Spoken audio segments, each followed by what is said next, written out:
اور شیخ الاسلام نے یہ باب قائم کیا، باب تفسیر التوحید بشہادت ان لا الہ الا اللہ. یہ عطف المترادفین کہلاتا ہے، کیونکہ توحید اور لا الہ الا اللہ کی گواہی ایک ہی چیز ہے.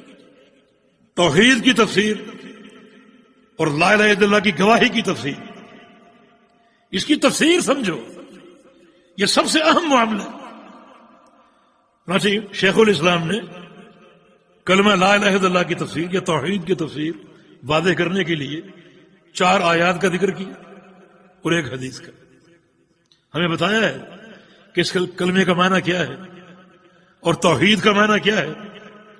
پہلی آیت کریمہ اولئک الذین یدعون یبتغون الی ربہم الوسیلہ ایہم اقرب.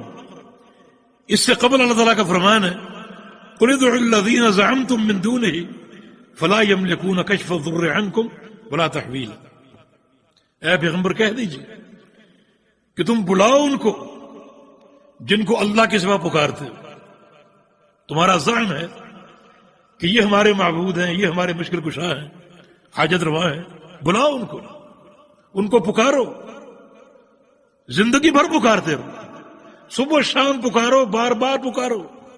فلا یملکون کشف الضر عنکم ولا تحویلا. وہ اس بات پر قادر نہیں ہے کہ تمہاری تکلیف کو دور کر سکے، نہ اس کو پلٹ سکے یا تبدیل کر سکے. ان میں کوئی طاقت نہیں، کوئی قدرت نہیں. آگے فرمایا بلکہ یہ لوگ جن کو تم پکارتے ہو یہ خود کیا کرتے ہیں؟ یہ خود یدعون یبتغون الی ربہم الوسیلہ، یہ خود اپنے پروردگار کے قرب کو تلاش کرتے ہیں. جن کو تم اللہ کے سوا پکارتے ہو اپنی حاجات کے لیے، وہ خود کیا ہے؟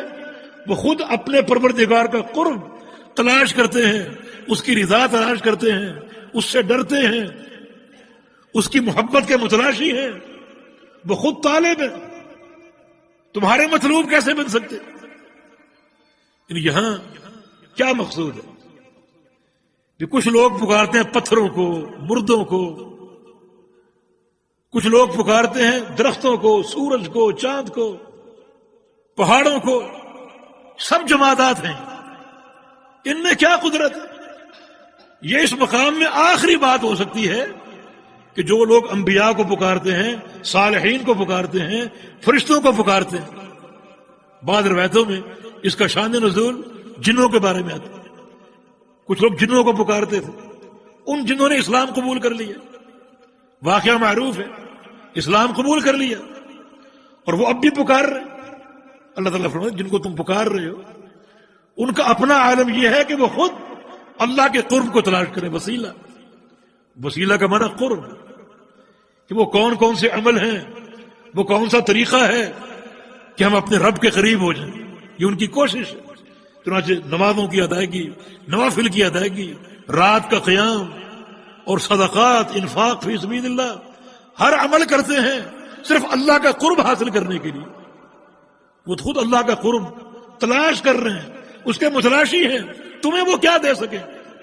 اس سے بڑھ کر تو کوئی نہیں نا. انبیاء سے، فرشتوں سے بڑھ کر تو کوئی نہیں نا جس کو پکارا جائے. تمہارا وہ کیا بنا سکتے ہیں؟ وہ تو خود اللہ کے محتاج. تو اللہ رب العزت نے اس آیت کریمہ کے ذریعے حقیقت میں شرک کرنے والوں کی جڑیں کاٹ دی کہ باقیوں کو چھوڑو جو حجر کو، شجر کو، صنم کو، وثن کو پکارتے ہیں. جو لوگ انبیاء اور صالحین کو پکارتے ہیں، فرشتوں کو پکارتے ہیں. فرشتے اتنی طاقتور مخلوق، اتنی طاقتور. صحیح بخاری کی حدیث ہے کہ اذن لی ان احدثکم عن ملک من الملائکۃ حملۃ العرش. اللہ تعالیٰ نے مجھے آج اجازت دی ہے کہ تمہیں ایک فرشتے کا تعارف کراؤں جو اللہ کے عرش کو اٹھائے ہوئے.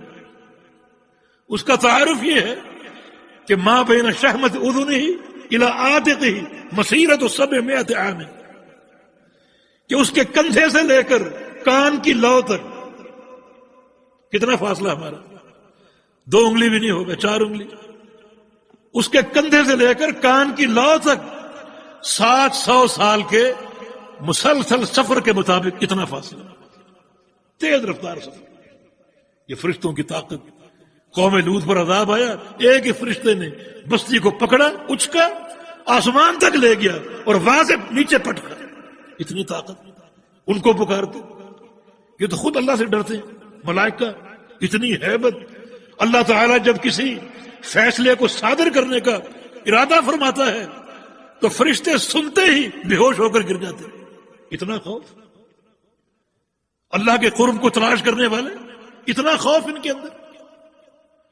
اللہ تعالیٰ جب سور پیدا کیا، سور جس کو پھونکنے سے قیامت قائم ہوگی، وہ اپنے ایک فرشتے کو دے دیا، اسرافیل، جو میرا امر آئے گا تم نے پھونکنا.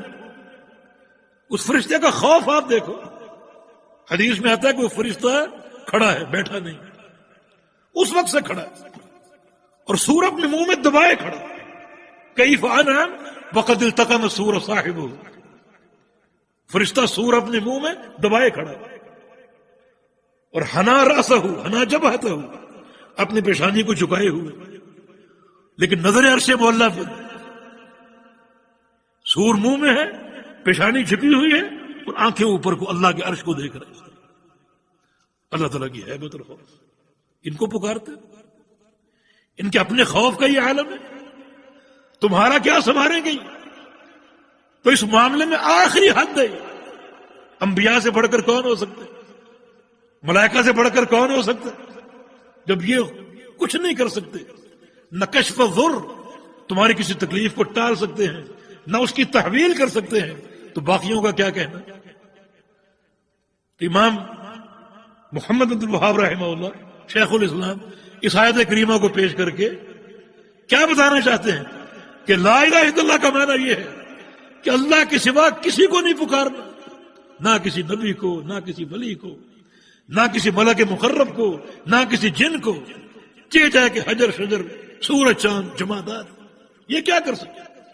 ان تک کو نہیں پکارنا.